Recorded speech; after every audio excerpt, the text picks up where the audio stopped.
ঈদযাত্রায় পথে ঘাটে ঢল নেমেছে ঘরমুখী মানুষের। ঢাকা টাঙ্গাইল মহাসড়কে গাড়ির চাপে দেখা দিয়েছে যানজট। বাস না পেয়ে ট্রাকেও গন্তব্যে রওনা হন অনেকে। যাত্রীতে ঠাসা বগি আর ডেক ভর্তি মানুষ নিয়ে বাড়ির পানে ছুটছে ট্রেন ও লঞ্চ। ভোগান্তি হলেও প্রিয়জনের সঙ্গে ঈদ করার আনন্দে উচ্ছ্বসিত সবাই। এই মুহূর্তে গাজীপুরের চন্দ্রায় আছেন রিপোর্টার মেহেদী হাসান এবং সদরঘাট লঞ্চ টার্মিনালে আছেন মাহাদি ইসলাম ধ্রুব। আমরা শুরুতেই যাচ্ছি ধ্রুবর কাছে। ধ্রুব,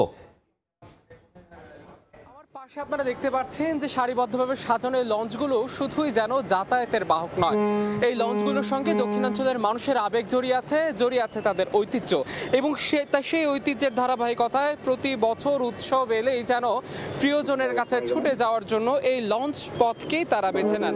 বাংলাদেশের সর্ববৃহৎ লঞ্চ টার্মিনালের দাঁড়িয়ে আছে আমি। সেই লঞ্চ টার্মিনালের সার্বিক দৃশ্য যদি আপনারা দেখেন যে সারিবদ্ধভাবে এই লঞ্চগুলো দাঁড়িয়ে আছে তাদের যাত্রীর অপেক্ষায়।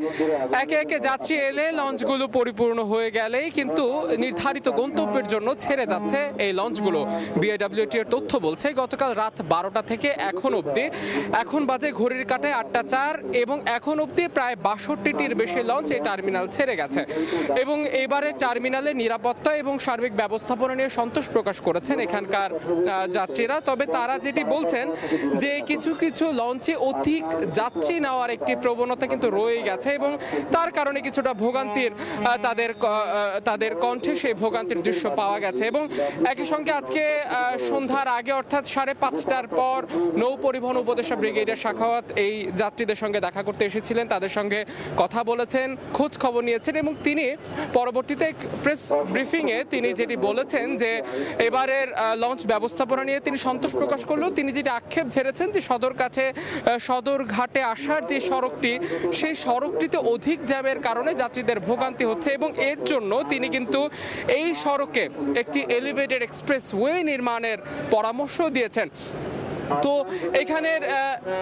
এখানে ঈদের একদম দ্বার প্রান্তে আমরা, অর্থাৎ কালকের দিন পরেই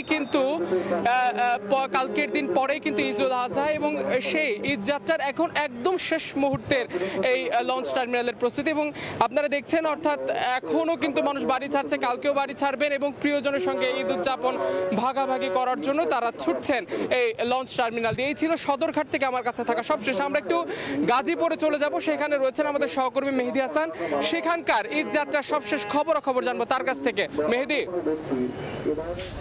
সড়কপথের ভোগান্তি আসলে চরমে পৌঁছেছে।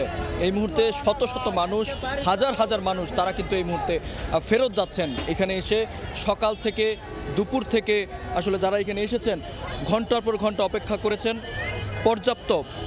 পর্যাপ্ত যানবাহন অর্থাৎ তারা না পেয়ে তারা এই মুহূর্তে আসলে যেটি বলছিলেন যে এখন ফেরত যাচ্ছেন। তারা এই মুহূর্তে আসলে দূরপাল্লার গাড়ি আসলে অনেকে ঘন্টা 6 ঘন্টা, কেউ 8 ঘন্টা পর্যন্ত অপেক্ষা করেছেন।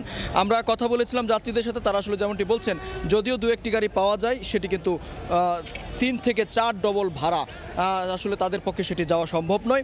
আবার সবচেয়ে বেশি ভোগান্তিতে পড়েছেন যারা আসলে পরিজন নিয়ে এসেছেন, ছোট বাচ্চা নিয়ে এসেছেন। তারা যখন এখানে এসে যখন বসেছিলেন, যখন আসলে যারা সিঙ্গেল অর্থাৎ একা যখন বাড়ি যাচ্ছেন তারা কিন্তু চেষ্টা করেও কিন্তু বাসের ছাদে এবং বিশেষ করে ট্রাকে করে চড়ে কিন্তু চলে যেতে পারছেন।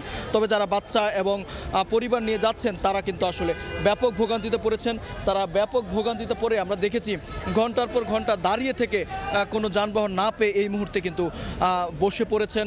কেউ আশেপাশে যাদের আত্মীয় স্বজন রয়েছে তারা সেদিকে কিন্তু ছুটছেন, এবং যারা আসলে দূর দূরান্ত থেকে ছুটে এসেছেন আমাদেরকে বলেছেন প্রায় 2 থেকে 3 হাজার টাকা খরচ করে তারা কিন্তু এই পর্যন্ত এসেছেন বাড়ি যাওয়ার জন্য, চন্দ্রা পর্যন্ত।